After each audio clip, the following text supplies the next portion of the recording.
Hello, আসসালামু আলাইকুম। জ্যোতিষ dailies ব্লগে স্বাগতম। আজকে দেখাবো ভেজিটেবল ডাল। এখানে দেখতে পাচ্ছেন আমি এখানে কিছু মুগ ডাল নিয়েছি, ভেজে এবং ধুয়ে নিয়েছি। সেখানে আলু আর ডাল একটু পানি দিয়ে সিদ্ধ বসাবো। এখানে আমি 2 গ্লাস পানি দিয়ে দিয়েছি, ডালের সাথে আলু দিয়েছি 2টা, আর সামান্য একটু লবণ, একটু হলুদের গুঁড়া দিয়ে দিব। এখন একটু নাড়াচাড়া করে দিব, ডালটা যাতে ভালোভাবে বয়েল হয়েছে। বয়েল হওয়ার পরে আমি ব্লেন্ডারে পেস্ট করে নিয়েছি, মানে যাতে মিহিন হয়। মিহিন হলে ভালো হয়, যাতে দানা দানা না থাকে। আলুটার সাথে দেওয়া হলো মানে যে একটু ঘনত্ব হবে ডালটা, একটু আর কি, একটু অন্যরকমভাবে বানানো। আর এখানে একটা ফ্রাই প্যানে আমি একটু তেল দিলাম।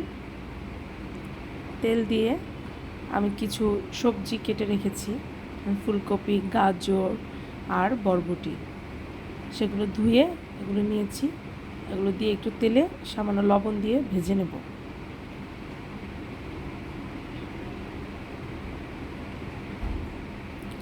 এখানে ভালো করে একটু তেলে হাই হিটে একটু ভেজে নিতে হবে, যাতে এরকমভাবে হাই হিট দিয়ে ভাজতে হবে যাতে সবজিগুলো না ভাঙে, তাড়াতাড়ি একটু ভাজা হয়ে আসে। এখানে সবজিগুলো ফ্রাই হচ্ছে। আরেকটি কড়াই বসিয়ে আমি ওখানে এলাচ, দারচিনি, তেজপাতা আর একটু তেল দিয়ে দিলাম। এখন একটু সামান্য পেঁয়াজ কুচি, একটু রসুন কুচি দিয়ে দিব। এটাকে নাড়াচাড়া দিব, একটু বাদামি করে ভেজে নেব।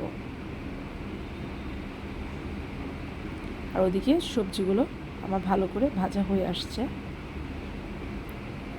10 মিনিটের মতো আমি এটা একটু ফ্রাই করে নেব। দিয়ে দিব তেলের মধ্যে টমেটো।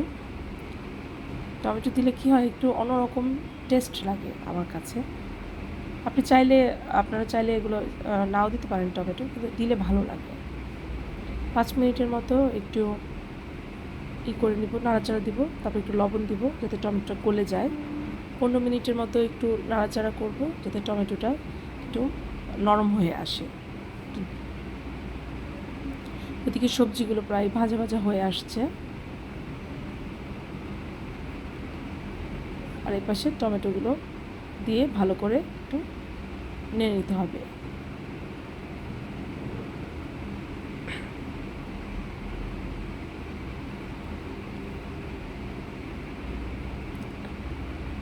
এখন দিলাম একটু লাল মরিচের গুঁড়া, একটু সামান্য হলুদ,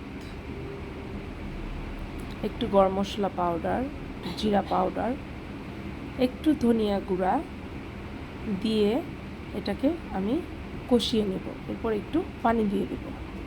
পানি দিয়ে আমি এটা ভালো করে কষিয়ে নেব। এরপরে যে সিদ্ধ করে পেস্ট করে রেখেছি যে ডাল, সেগুলো আমি এই মশলার মধ্যে দিয়ে দেব। এখানে মশলা কষে যাবে। যখন দেখবেন যে তেল উপরের দিকে উঠে আসছে, তার মানে মশলা আমার কষে গেছে, তখন আমি এই যে পেস্ট করে রেখেছি যে ডাল, সেটা দিয়ে দেব। সিদ্ধ করা পেস্ট করা ডাল দিয়ে এটা ভালো করে নাড়া দেবো যাতে নিচে লেগে না যায়, এবং ভালো করে নাড়তে হবে যাতে মশলাটা মিক্সড হয়ে আসে।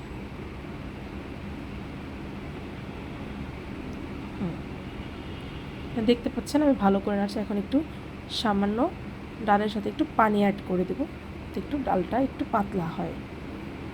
তারপরে এটা এখন ভালো করে নাড়তে হবে। যদি না নাড়ি তাহলে দেখা যাবে কি অনেক সময় ডালটা নিচে লেগে যায়, তখন একটা পোড়া পোড়া গন্ধ হয়ে যাবে। তাই এটা ভালো করে নাড়তে হবে। যখন এটা বয়েল হয়ে আসবে তখন আমি যে ভাজা সবজিগুলো ছিল সেগুলো সেই ডালের সাথে দিয়ে দেব। দিয়ে আমি এখন নাড়তে থাকবো। ভালো করে নাড়বো। এখন নাড়া হয়ে আসলে যখন বলক আসবে তখন আমি 2-3টা মরিচ আমি এভাবে ভেঙে দিয়ে দিই, কারণ যেহেতু আমার ঘরে বাচ্চা আছে তাই ডালটা বেশি ঝাল না হয়ে যায়। তারপরে বলক আসার পরে একটু আমি সামান্য ঘি দিয়ে দিব। ঠিক ডালটা আমার হয়ে আসছে, এখন প্রপার হয়ে আসলে একটু 1 চামচ ঘি দিয়ে দেবেন। যদি কেউ ঘি ভালো না লাগে, আপনি না দিতে চাইলে নাও দিতে পারেন। তবে ঘি দিলে কি ভালো লাগে, স্মেলটা খুব ভালো আসে আমার। ঘি আমার এমনিও খুব পছন্দ।